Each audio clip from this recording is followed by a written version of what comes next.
Both the man and woman honor the barrier against acting on what turns out to have once been more than an attraction.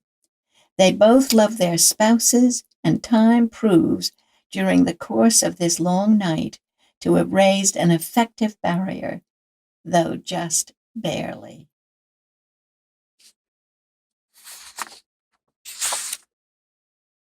I wrote this poem last winter, so it's a new one. Collision. It was not planned to spend a night. The collision, unplanned as well, sent your wife and my husband to various depths of wounds and diagnostic beeps. Eventually, we too were marshaled off. Our foursome's whiny lunch had merely been an easy way for friends unseen for years to share the always changing news, to estimate, respond, withdraw, affirm, confess some new but universal flaw. The collision left you with me, or should I say, left me with you, unplanned but safe no longer from a first attraction mutually caught some several decades past.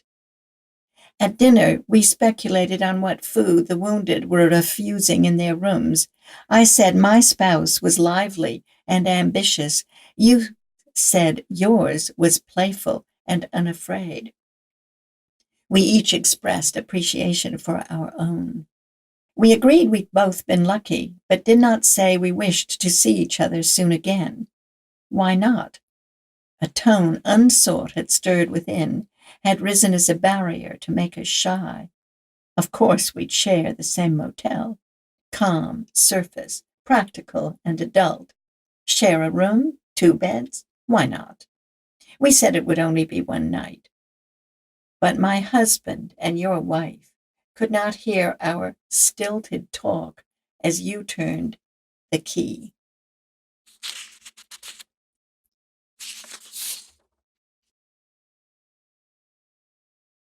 I was aware of having in my mouth too much to swallow, and it wasn't wine or water from the tap. You didn't pay formalities with any words. You just undressed before me.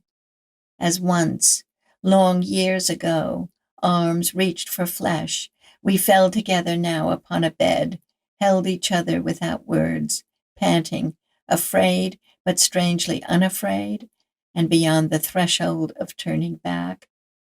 I was wordless until you said, "Why are you crying? Why is my shoulder wet with tears?" "I don't know," and pulled wet hair across my face. "I don't know. It's because I'm home." "Yes, home," you said, but with a difference which I caught and must not let it go. So dangerous was the edge to which each cell of being had, with instincts linked, not fled. We lay stiller than a grave, backing off, then fell apart, 2 pillows for 2 heads, breathed, and let the long night slowly come. If we'd had more than that one night, even so, it was more than it has ever been again. For you too, I wish I'd known. For me, that once, never since. If that was true, why let Barker in? Bark, his name is Bark. It was the time, our time, the time of friends with benefits. I thought with anyone it would be so good. The dry, clean room was silent. On that other night, the moon was not upon the shelter we had found, but lit the water of the pool where others played as they returned. You wouldn't stay till morning if we had had just one whole night. It was your birthday. Your mother had given you that jacket. We'd left it by the pool. You're right. When I saw you with Barker, Bark, whatever, I threw the jacket out. You were jealous. Far more than that. I felt betrayed. I'd adored so long. And now you hated? Not quite. I was sure I'd just been used. I learned much later I had not. I was 17. The depths to which we'd gone were perhaps not normal. I ran away. I hurled myself away from you. I wish I'd understood. Soon there was Gwen. Then Charles, your Charles, my Charlie. Prettier than me. I wouldn't say. You were beautiful. Character. Two couples to which others wanted in. From Charles and Charlie, we might have laughed us back, the way remembering might laugh us back right now. Oh, I wish you had not said it. I'm going for a walk. I'll come too. Too bad the hospital is too far to walk. It would have helped. We could have stood and stared all night. The guard would say, look, two lovesick spouses, and would have been correct, if he existed in the world we do. Perhaps he did. We'll never know. He'll never know the pain. I fear again an awful grief. But he doesn't exist. Okay, change of subject. Whatever happened to Bark? Barker? He's a hospital administrator. No.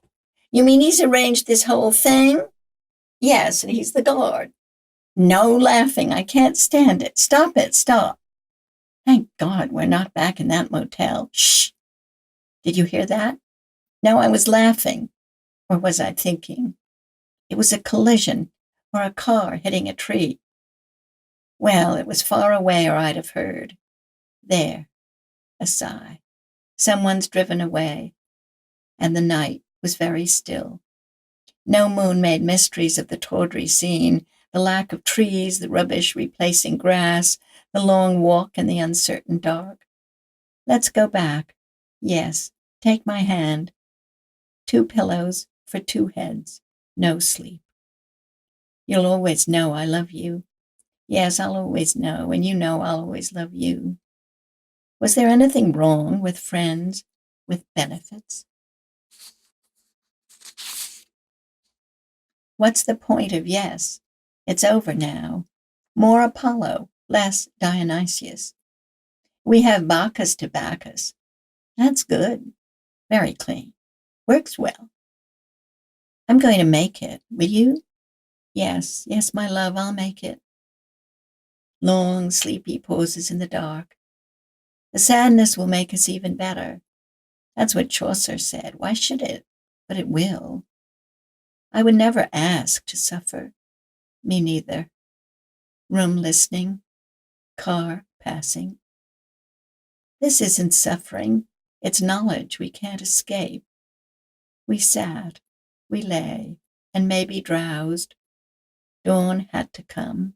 Coffee in the hospital. The nurses didn't see the darkness in our eyes. Our spouses did, the thing we couldn't hide. That's the end of that poem.